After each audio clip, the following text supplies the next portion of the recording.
सेठ धनीराम के 4 बेटे थे और चारों के चारों निकम्मे और नालायक थे। उनमें अपने पिता की संपत्ति को लेकर आए दिन विवाद होता रहता था और एक दिन तो ऐसा हुआ कि उनमें बहुत तेज़ लड़ाई हो गई और चारों आपस में बुरी तरह से लड़ने लगे।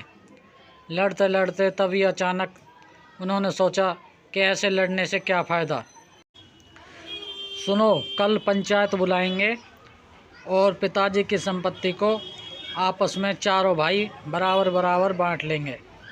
अगले ही दिन उन्होंने पंचायत बुलाई और चारों भाई कहने लगे, पंचो, हमारी पिताजी की संपत्ति को हम चारों भाइयों में बराबर बराबर बांट दो और पिताजी को हम 3-3 महीने हर एक भाई अपने पास रखेगा।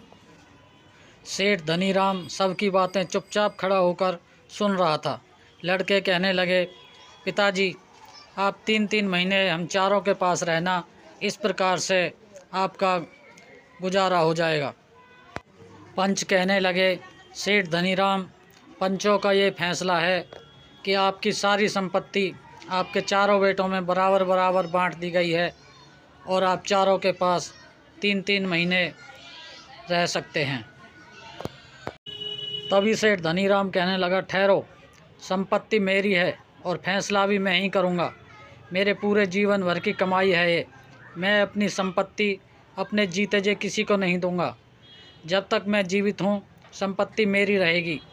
मेरे मरने के बाद ये चारों आपस में बांट सकते हैं और मैं हर एक को 3-3 महीने अपने पास रखूँगा। बाकी ये अपने कहाँ रहेंगे कहाँ नहीं रहेंगे उसका इंतज़ाम स्वयं कर ले। अब मैं इनको अपने घर में नहीं रख सकता। यह सुनकर धनीराम के बेटे पैरों में गिर के माफ़ी मांगने लगे और कहने लगे, पिताजी, हमें माफ़ कर दो।